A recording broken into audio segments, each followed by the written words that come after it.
Good afternoon and good evening. I know we have some people from California, East Coast, and Europe as well. So thank you for joining us. I'm really delighted today to be joined by Catie Colucci. She's the Vice President of Client Services at CMS Productions. My name is Matt Savare. I'm the Chair of Commercial Contracts at Lowenstein Sandler. And although there is no background here, I'm not being held against my will. I'm actually in my office today. I should jazz it up a little bit. It's a very boring background, but all good. So today we're going to be talking about engaging SAG-AFTRA talent in your influencer campaigns. And before we get started, just a few housekeeping announcements. We plan on going about 35 to 40 minutes. We haven't done a walkthrough. We're thinking this is probably a 40-minute discussion between Catie and myself. If you have questions along the way, you could put them in the chat, or we're going to open it up at the end of the session. If you could mute your side. Everyone dialing in, if you could mute your mic, please. We'll save the last 15 or 20 minutes for Q&A session. And then before we sort of get started into the meat of the presentation, just a quick public service announcement. For those of you that do influencer marketing, you've probably seen in the last couple of days that Kim Kardashian just settled with the FTC. She paid about, I think it was $1.3 million to settle failing to adequately disclose her involvement with Ethereum Max. Even though in her Instagram story, she used the hashtag ad, the SEC found that that wasn't sufficient to comply with SEC regulations. So this is not a compliance discussion. I'm doing a session on influencer marketing legal issues in a few weeks for the IAB. So feel free to join that, and we'll get into disclosure issues there. But I just want to let people know that people generally think that disclosure requirements are to satisfy the Federal Trade Commission regulations, but there are also, if you're doing crypto or cannabis or alcohol or things that are regulated by other US entities, there are additional disclosure requirements. So just keep that in mind as you're doing your campaigns.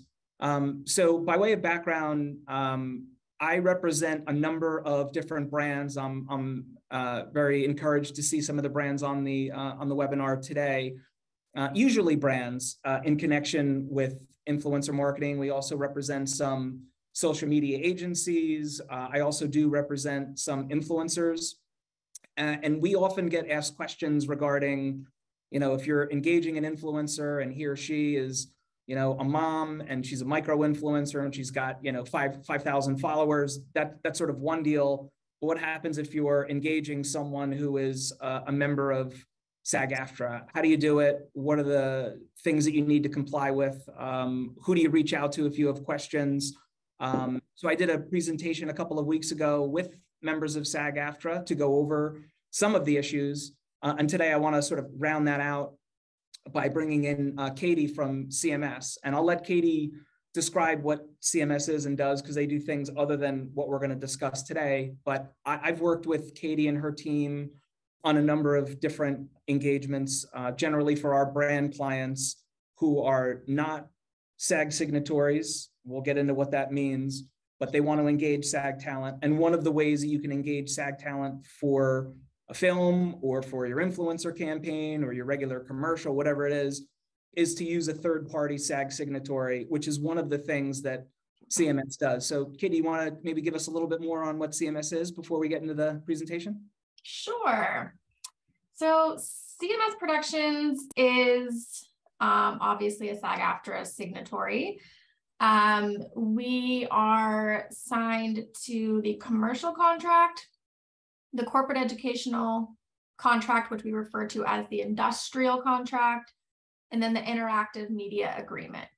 So we used to be signatory to all the SAG-AFTRA contracts, and they sort of did away with third-party signatories under TV, new media, and theatrical. So currently, SAG-AFTRA signatory, commercial, industrial, and interactive media. We are also signatory to the crew unions, so IATSE and Teamsters, as well as the WGA. So we do a lot of WGA development deals, TV series, new media That's series. Writers Guild, for so we're not speaking an acronym, right? Writers Yes. Guild of America, yeah. Yes. So yeah, so IATSE, to back up, it covers all of everyone who makes up a crew, from the camera department to sound to props to wardrobe. Teamsters cover the drivers, locations, casting, and then the WGA is the writers. So we, unlike SAG, we are signatory to all of those crew union contracts. So commercials, music videos, television features, all of that. We're also signatory to the AFM, which is the musicians union. So we work on several live events, award shows a year where we pay all of the musicians appearing on the show. The signatory services make up probably 60% of our business. The other 40% is what we call production support. Production support is essentially accounting and business affairs services for commercial productions.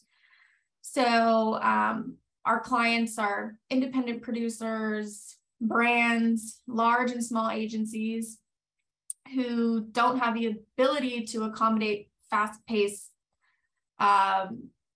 production schedules, or just don't want to hire full-time accountants or full-time business affairs people on staff. So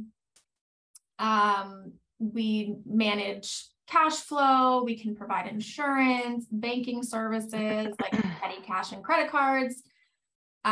We open vendor accounts, issue electronic purchase orders, budget, and basically do a full accounting of production. So great way to save on overhead. A lot of agencies are producing in-house now and just don't want to deal with all this. So they come to CMS on a project by project basis, and we do that for them. Sounds like you're doing all of the back office functions. All of the back office functions, yep. So that's what we do at CMS. All right, great. So my role here today, for those of you who have listened to me before, I will usually speak for an hour and a half without taking a breath. Today, it's a little bit different. I'm going to be asking questions of Catie, and we're just going to be having a conversation. This is based on questions that I often get from my clients. And my job here is to ask the questions that you're either thinking of, have asked in the past, or think, you know, it is just too basic to ask. And if everyone could mute their line, that would be awesome. Thanks. So no such thing as a stupid question, only stupid people. So I'm going to serve as the stupid person today and just go through a series of, questions with you. So just backing up, not everyone is in SAG. Some are, some aren't. What exactly is SAG, and why is it important for influencer campaigns? So SAG is the labor union covering actors, voiceover artists, dancers, all kinds of media professionals. And SAG contracts cover every type of filmed entertainment, commercials, music videos, television features, new media, all those types of entertainment are covered by a SAG-AFTRA contract. And influencers, who sometimes I'll just refer to as celebrities, or overscale talent, because generally they're paid in excess of the SAG-AFTRA minimums. They are becoming a bigger part of when we talk about SAG-AFTRA, brand campaigns, social media campaigns. Influencers are becoming a bigger part of that discussion. So SAG-AFTRA, I don't know if I should go into creating influencer agreements or... Go wherever you're flowing. Okay. So SAG-AFTRA created in the last couple of years an an influencer agreement and an influencer waiver to try to get influencers, more and more influencers, to join the union. There are some benefits to those agreements. CMS Productions, as a third-party signatory, does not have access to either of those.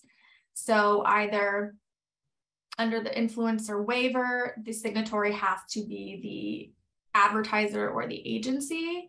And under the influencer contract, the influencer themselves has to be the signatory. Their business entity has to be the signatory.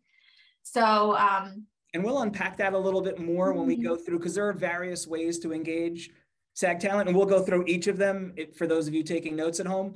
But the point you just made, Catie, is an important one, is regarding the influencer agreement. It is an agreement between the influencer's entity. So it cannot be the influencer and his or her name. They have to have what's called a loan out company, or some entity around which they, or through which they contract their services. And that entity then contracts directly with SAG-AFTRA. So that's a little bit of a nuance. And there's other pros and cons to it, which we'll get into, but that's sort of one of the limitations, is that the influencer has to have a loan out company in order to use the influencer agreement. Sorry to cut you off. Yeah, so in short, just influencers are becoming a bigger part of SAG-AFTRA, joining the union to get pension and health benefits. That's another big part of becoming a union member. So I will leave that there. Okay. So you sort of alluded to it, but I want to dig a little bit deeper. There are certain things that are covered by SAG-AFTRA, and then there are certain things that are not covered by SAG-AFTRA. So can you go into sort of the jurisdictional issues and what SAG covers and what doesn't? Because, you know, we do some influencer campaigns. Fewer and fewer are done this way, where it's literally just a Twitter campaign. Normally there's a text component, but there's usually now audio, there's video, there might be voiceover work. Can you sort of differentiate between covered and uncovered? Yes. Lowenstein, folks that are monitoring, Rachel and Catie, could you please mute everyone but Catie and I, please? Catie and me, I don't us. Thanks. Yeah, so that, and most, like you said, most influencer or celebrity type contracts that we see are what we call multi-service contracts. So they include both SAG covered and non-covered services. So covered services are going to be any on camera or voice recording. So this can be commercials, it can be television commercials, internet commercials, or radio commercials, behind the scenes B-roll footage, any voice recording, media interviews that are captured on camera, so social media posts that are moving image. These are all SAG covered services because there is moving image or voice recording. Non-SAG covered services, which were in multi-service contracts, can make up a big part of the services, would include stills photo shoot. Photo shoot does not have moving image or voice recording, so it's not a SAG covered service. Personal appearances, product collaborations, quotes or testimonials that are written. None of these services fall under SAG-AFTRA because, again, there are no voice recording and no moving image. Okay. So that's a difference. And we'll get into allocations in a few minutes. Before we get there, sometimes we get phone calls from our brand clients and they say, okay, well, we're going to do a deal with XYZ celebrity. And you know that, you know, they're in movies, you know, they're in SAG. And then sometimes they'll call and say, okay, well, we want to do an influencer campaign with this athlete, right? And not all athletes are in SAG. Some are. You know, LeBron James, I'm assuming, is in SAG-AFTRA. He was just in the, you know, that horrible animated. I know he is. Right? I mean, he's got to be. So, you know, some athletes are in SAG. How do we check whether or not someone is in SAG-AFTRA. So if someone just flips you a contract and says, okay, or a term sheet and says, okay, here are the deal terms that we've agreed to. The client might not be sophisticated, might not understand, the SAG-AFTRA rules, and they just send you the term sheet and say, okay, here, paper this. And we say, okay, well, wait, how do I find out if this person is in SAG or not? Yeah, so you'd think that these athletes or influencers or celebrities, managers or lawyers would know. Not always the case. Not always the case. There is a CATS clearance process. It's called Station 12.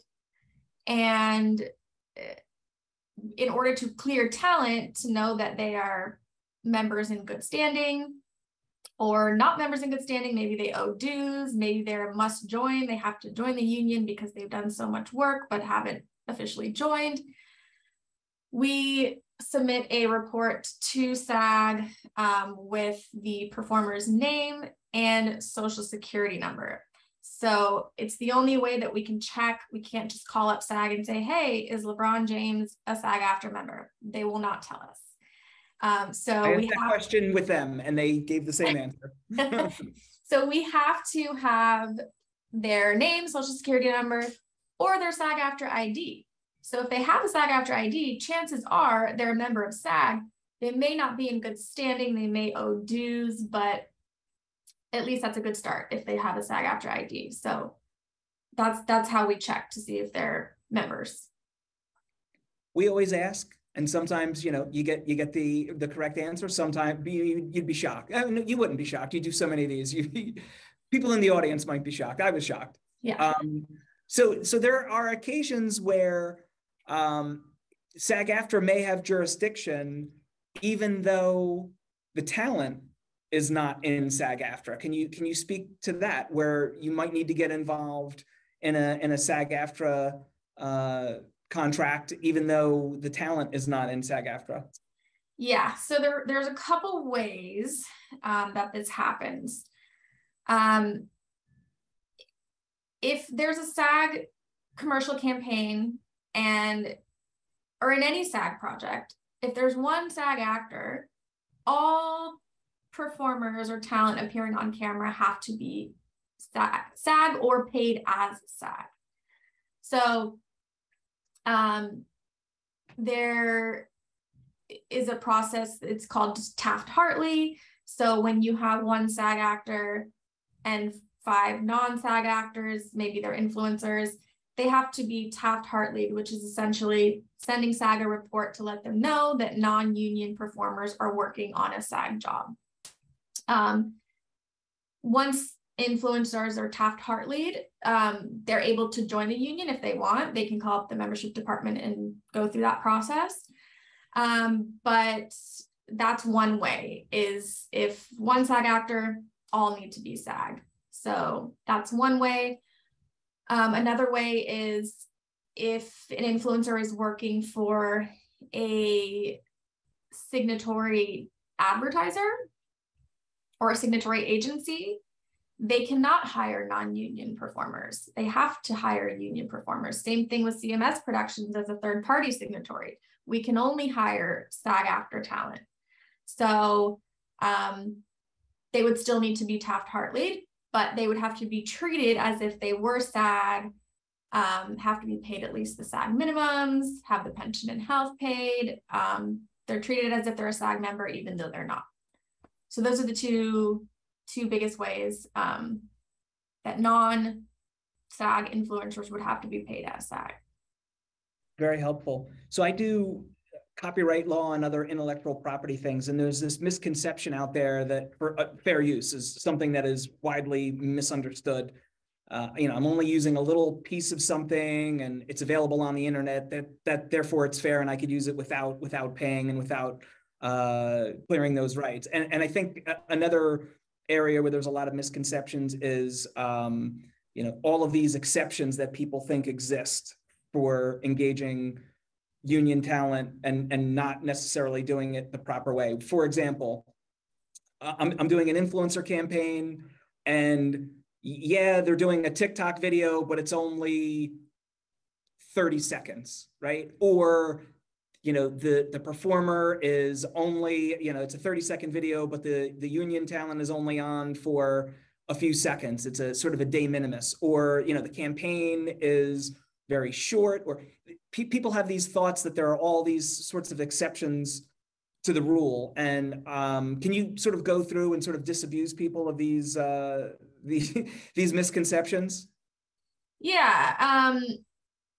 I mean, I was just on a call with a client yesterday, and they were trying to get away with doing separate shoot days, but putting the content together to make one commercial. And they have, a union person one day, but then non-union influencers the next few days.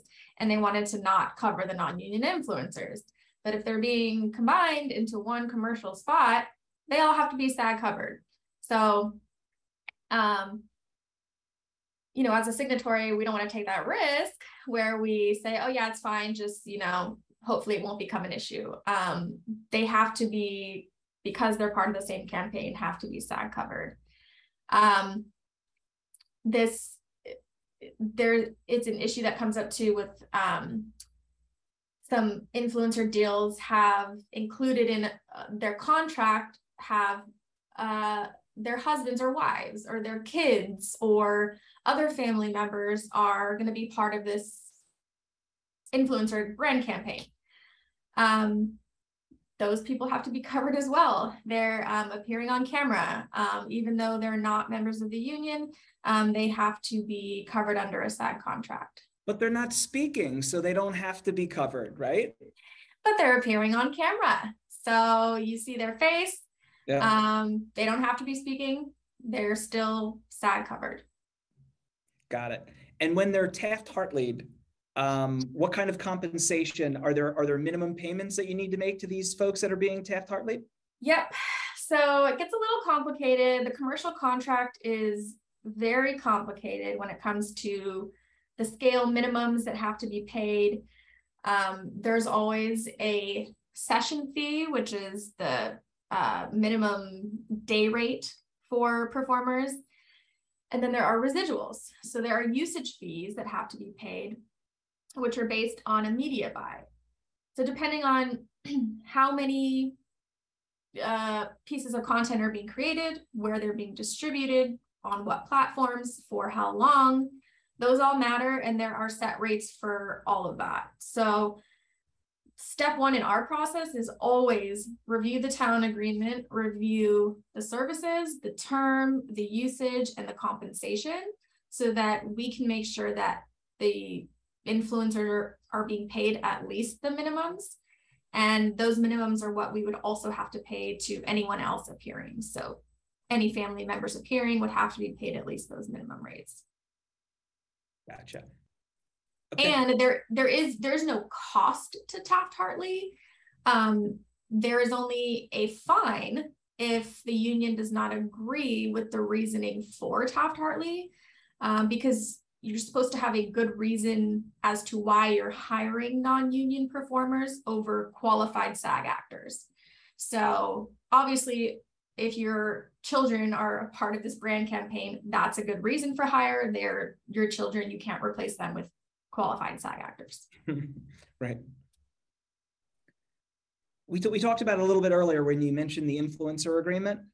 Let's broaden that discussion a little bit and talk about really the four primary ways that entities can engage SAG talent. And just counting on my four fingers here, I have, the obvious one talking to you is be a signatory. And we'll go through each of these, right? So be a signatory. Either the agency will be a signatory, the brand will be a signatory, or you'll hire a third-party signatory like CMS. That's one, right? Then we've got the influencer agreement is two, fairly new creation. We've got the influencer waiver, and then we've got the one production-only contract. Can we sort of unpack each of those, starting with the signatory option, and sort of go through the pros and cons of each, so that people in the audience can see the options they have? Sure. So being a signatory, I don't know that the union actually signs any new third-party signatories to the commercial contract. I don't know that they're doing that.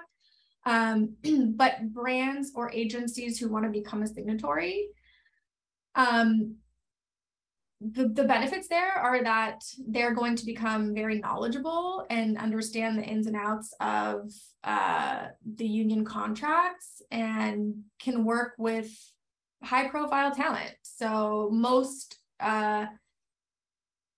celebrity influencer and more influencers, most celebrity talent are members of SAG-AFTRA. So you cannot work with them unless you are a signatory. So those are probably some of the biggest benefits. Some of the cons there are, like I mentioned, you know, anytime you work with talent, they have to be SAG-AFTRA. So you cannot work with non-union performers unless, of course, you Taft-Hartley them for good reason. So that's going to affect budgets because paying union talent comes with having to pay at least minimums, comes with pension and health fees, and so it gets expensive. You're also bound to the union contracts, rules, and regulations. So you're basically on the hook for any claims that come up. So there's a lot of responsibility, and so being a signatory is full time. There's no out. You're bound to the terms of the contract. So brands in the audience that are, and there's some large brands in the audience as well. Let's assume that they are not signatories. And if they're using an agency, the agency may or may not be a signatory, but let's just say that the brand is doing a direct deal. They're not using an agency. They're not a signatory. They don't want to become a signatory. We'll go through the other things, but if they want to engage a third-party signatory like a CMS, how does that work in terms of contracting with CMS? We don't have to get into the nitty gritty of the contract. Yeah. Just give like an overview of how long does it take to get on the contract with CMS? Is it a one-off? Do you have to work with you exclusively? If you can just give a little bit of background for brands that might be in the audience thinking, all right, this is really hard, and I just want to sort of offload it to someone who knows what they're doing as a vendor. Yeah. So the process is pretty simple and straightforward. We generally work on a project by project basis with our clients. We have a lot of brand clients as well. In the last couple of years, there was a third-party signatory agreement created under the commercial contract for third-party signatories. So there are some compliance rules that we need to follow. So we do need to be engaged in the pre-production phases so that we can be involved in and collaborate in which doesn't always happen, but in the casting process, in the contracting phase. So just to know, who's being hired and kind of, not necessarily, we don't have to draft brand talent agreements, but we need to be party to them. So either just by inserting, CMS Productions as the signatory within the contract or adding an addendum onto the end of the contract. And that's the first step, is always reviewing the services, the term, the usage, the compensation, because then we're going to provide you with a quote of what pension and health fees you're going to have to pay, any signatory fees. So probably a couple of weeks before any production day or in contract drafting phase would be an appropriate time to engage a CMS. And then, we're just making sure that if any union questions come up, we answer them. We can pay talent, the brand can pay talent directly, but we would have to pay the pension and health fees. So we would submit a report to the SAG-AFTRA pension and health plans with those fees, and that's pretty much it. So it's pretty quick and painless process, and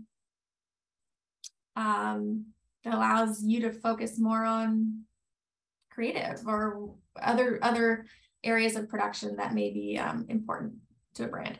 So just to summarize that, I'm a brand, I have a campaign that's coming up, I want to engage a CMS. I would do an agreement with CMS on a project by project basis. Then there would still be the engagement of the talent, and CMS could be the only party to that agreement, or more likely it's going to be a three-party agreement where CMS, the brand, and the talent, or the talent's loan out agency are parties to the agreement. So it's really two agreements to engage the talent. And you, during the course of formulating the agreement with the brand, will know the compensation that the brand is paying the talent. You will calculate the pension, health, and all of those payments that will be then put into the contract. And it's sort of one-stop shopping. You do all the back office stuff that we talked about. You're the signatory, so there's really no interface between the brand and SAG-AFTRA. No. Fair summary? Yep. Great. Okay, influencer agreement. You talked about it a little bit earlier. Give us the pros and cons. So the influencer agreement, which I'm not the most familiar with because we can't use it, but I do know that. And you can't use it, sorry, just to put a finer point on it. Yes. You can't use it because you're a signatory. So signatory. Because we're a third-party signatory. Third-party signatory. So signatory brands or agencies do have access to it. Yep. But the thing about the influencer agreement is the influencer has to be the signatory. So their business entity has to act as the employer and the signatory. They or their business people interact with SAG. They do the pension and health reporting themselves. They have to own the content and must be the only performer in the content. So you couldn't have other performers in that content that they're creating. So there are definitely limitations. I'd say the biggest benefit to it is that, and we can talk about allocations a little more in a bit, but there is a pretty standard pension and health allocation for multi-service contracts, like I mentioned earlier, when you have union and non-union covered services. The standard is 50%. So if you have both covered and non-covered services in a contract, you only have to pay pension and health on 50% of the fee of the compensation paid to the performer. So we're already talking about it. So we could jump okay. in. Yeah, let's allocation so everyone's on the same page. So I'm hiring someone to do a TikTok video, an Instagram story, some tweets. So there's a combination of video, there's a combination of text, there might be some personal appearances, and the allocation means what? So this is the amount of compensation that's being allocated or directed towards SAG services. So that's the on-camera stuff, the voice recording. So, and a note about that too, because it gets a little tricky. A lot of influencers are creating their own content.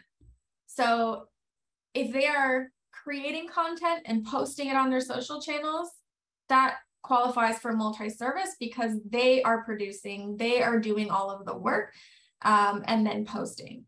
That's another requirement of the influencer agreement as well, is that you can't have a production company producing the content. It has to be self-created by the influencer. Right, but if in the example you just gave, maybe there's a production day to film a commercial, and then that influencer is also doing social posts, but they're also showing up for a personal appearance. Well, that personal appearance is not a SAG covered service. So according to the published SAG pension and health guidelines, only 50% of the total compensation being paid to that influencer is subject to the SAG pension and health rate. So it's a big cost savings to the brand when you don't have to pay pension and health on the entire fee. So I always suggest, and which is why it's important to have a signatory engaged as far in advance as possible in the contracting phase, because you can always add in additional services if it's agreed by the influencer, so that you can get this break in the amount of pension and health that has to be paid to the plans. So going back to the influencer agreement, the biggest benefit there is that the allocation to SAG covered services doesn't matter how much of the services are actually SAG covered or not. It's a 20% allocation. So it's an even more of a savings to a brand under that influencer agreement. It is so rare that we would get that low of an allocation under the standard commercial contract. 50% is pretty much the standard. So that's a big benefit to using that agreement. And who determines the allocation, right? I'm just doing a contract. How do I know what's proper, whether it's 50, whether it's 40? So there are, like I mentioned, published guidelines that the SAG pension health plans, they're a part of the commercial contract. So initially at CMS, if we're reviewing a contract, we're going to tell you what the allocation is based on those guidelines. So covered and non-covered services, 50%. There are lower allocations as part of those guidelines, 40% allocation for commercials used exclusively outside of the United States. So foreign only commercials would be 40%. That's very rare these days because the internet is worldwide. So it's really hard to get that. There are a couple other lower allocations as part of those guidelines, but we'll make the determination up front when we're reviewing the contract and sending you cost estimates. And then ultimately, the SAG-AFTRA pension and health plans will make final determination because they constantly audit signatories, and this is what they're looking for to make sure that the allocations are done correctly. And that is a painful process. We've had clients go through it, and it's ugly. We go through it every 3 years. We get a massive pension and health audit, but we're also regularly audited. They're just, constantly reviewing contracts and trying to find money wherever they can. Yeah, totally get it. All right, so a few rules of thumb then, it sounds like. So if it's 100% covered services, meaning video or voiceover work, 100% is allocated towards pension and health. If it's multi-service, right, some covered, some non-covered, a general rule of thumb is 50 covered, 50 not covered, with exceptions along the way. And if you're working with a third party, you're going to assist with the allocation.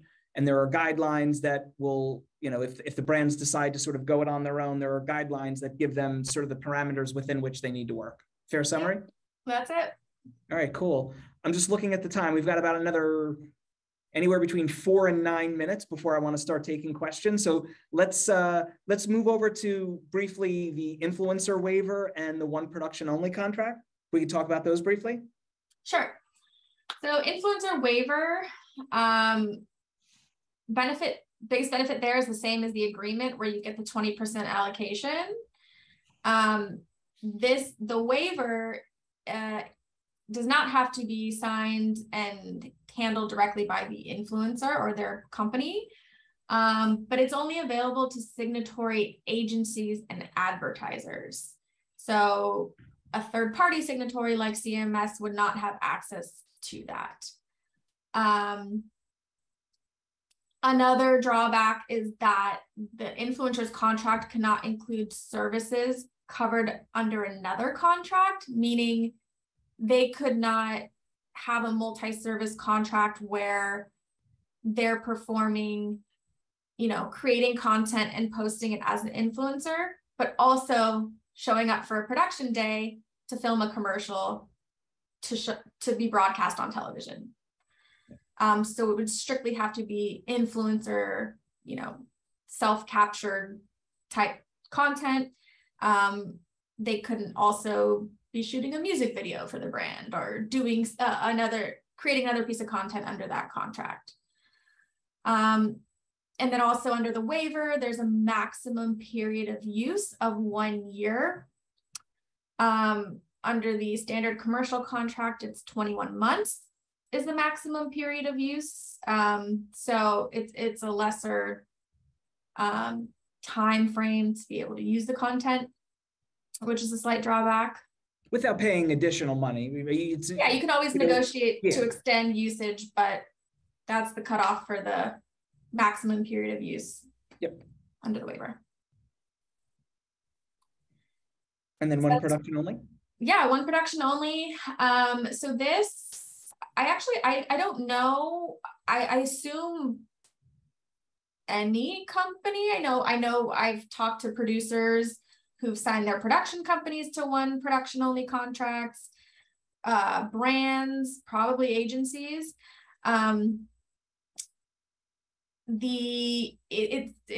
It's as it sounds. It's a one production only contract. It does not bind your company to a term agreement, so you don't have to be forced into a multi-year contract where you have to only hire union people. It's just for one commercial production. So you can continue to hire non-union performers when you're done, but for that one production, everyone you hire as part of it has to be union. Cons, I'd say, are that company's, whoever signs the agreement is on the hook for all payments. So you got to make sure that you know the rules, that you're getting correct media buys, that you're paying correct rates. Because if claims come up with the unions, you have to deal with them. And if you don't know anything about the commercial contract, then it may be challenging and you may have to hire Matt to help you there. But yeah, so one production only contract for one production only.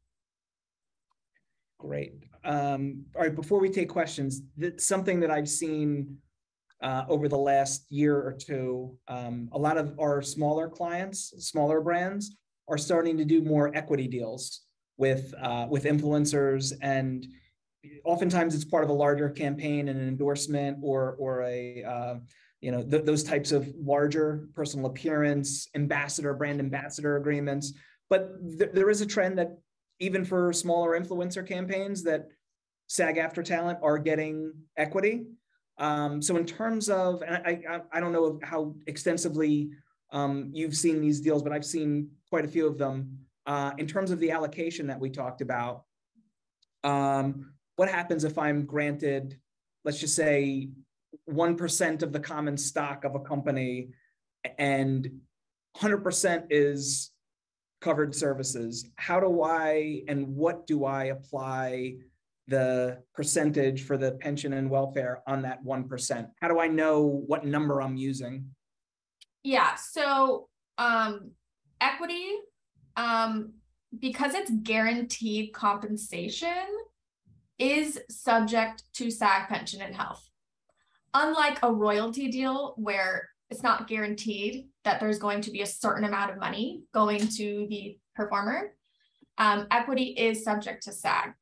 So on a deal where it's not multi-service and 100% of the services are SAG covered, then there is a calculation where you take the amount of equity times the share price, I believe when the contract is entered into, to get the value, which you then calculate against the pension and health rate, which under the commercial contract is currently 20.5%. Yep. So it's a little complicated because you would need to know what the share price is to get the value, but that's the calculation. And some brands think erroneously, I'm not paying that. Well, here's another issue.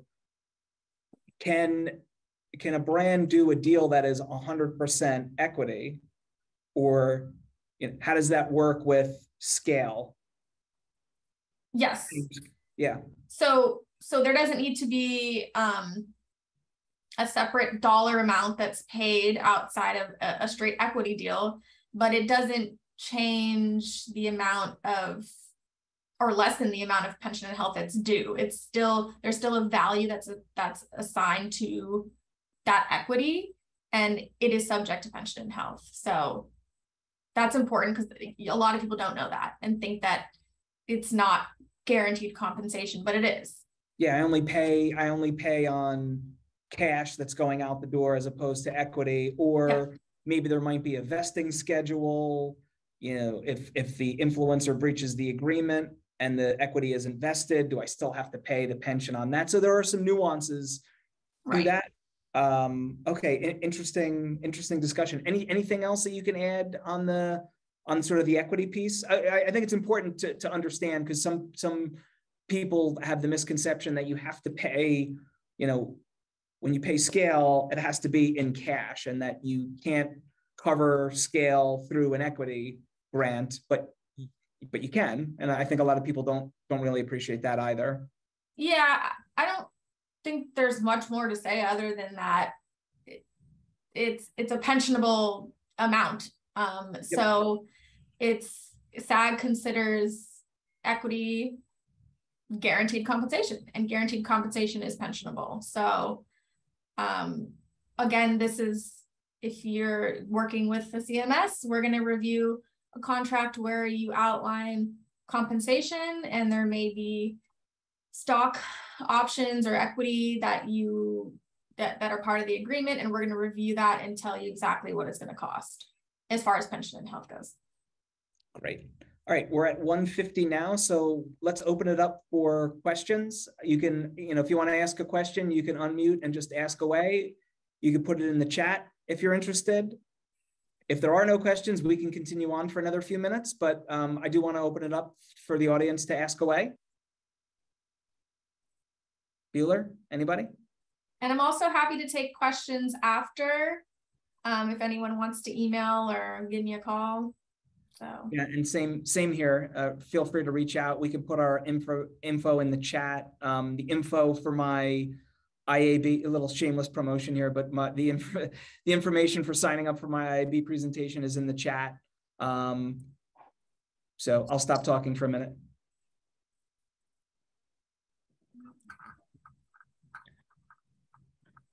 Rachel or Katie, can you unmute? People are trying to ask questions and they're blocked.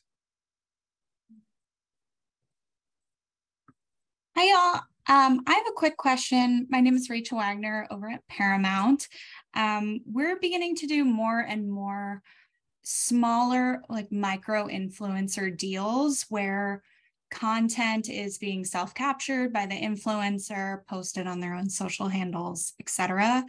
For campaigns with, say, 10 mommy bloggers promoting laundry detergent whose content isn't appearing in each other's. If one of those talent is SAG, how would that work for the other 9? You're engaging, just so I'm clear, sorry to jump in, Katie. It's a campaign of 10 people that you're engaging individually. 9 are non-SAG, 1 is SAG. Correct. And if the SAG actors or SAG influencers content isn't being cross-posted on any other influencer's channel, and it's not a part of one larger spot, would all 10 be subject to SAG, or is it just the 1? Katie, I'll let you answer, but I have my thoughts too. Just the 1. So as long as you're not, they can be part of the same campaign, just separate videos, then only the people appearing in the video with the one SAG person, which it sounds like it's just the one SAG person, the rest of them can remain non-union. So it's just when you start when they appear together, in a video, or you're editing separate videos into one larger video, that's when they would all need to be covered.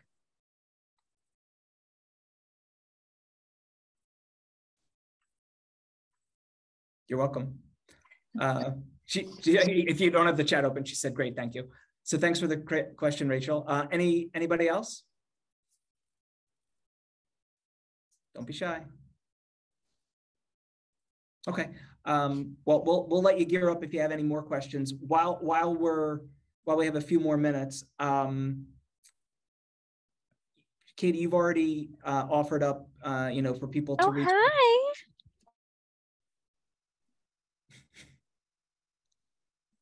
Was that a question? We didn't get that. Okay. Catie, you've offered to people to contact you directly. They can contact me directly.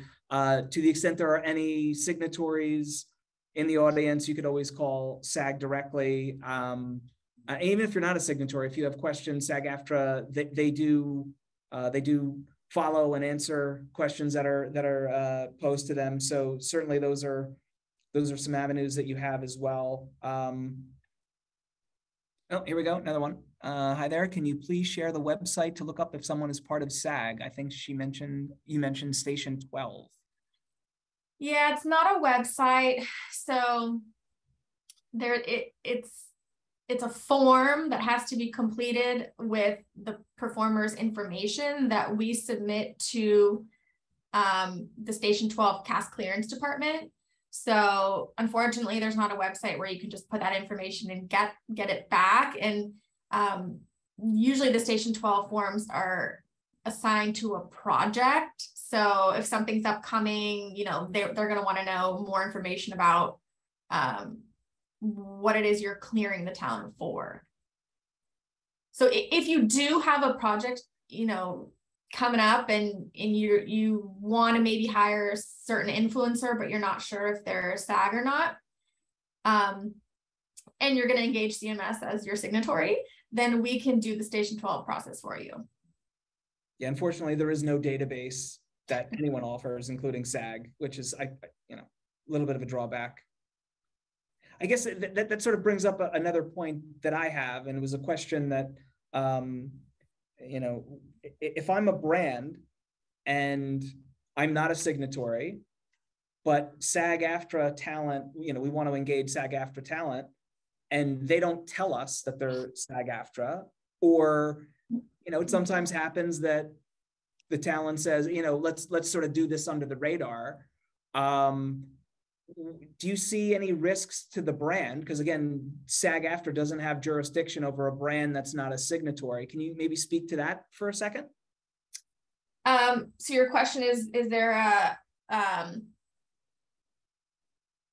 what is the risk? What is the risk to the brand? Got it. That is a non-SAG signatory if they engage SAG talent Yeah. without going through the union? So there's no risk to the brand, as far as I'm aware. They're not a signatory. They didn't know. The performer should, if they're a union member, they should know that they shouldn't be working for a non-union brand. So it is a risk that the performer is taking by working non-union. I know it happens all the time, but they're not supposed to be doing that. So it could jeopardize their membership, but there's no risk to the non-union brand. It's just one that the performer takes. Gotcha.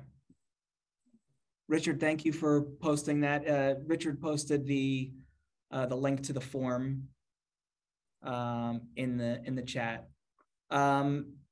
Any other questions? I'll give it another minute.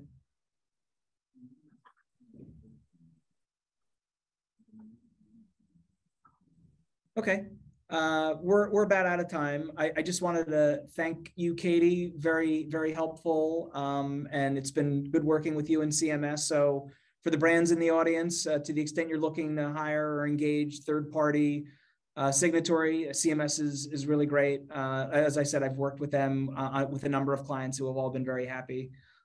with their services. So thank you again. And that's it for today. If anyone has any questions, again, you could reach out. You know what, I'll put my email. Catie, if you can put your email in the chat, and and we'll see you on the other side.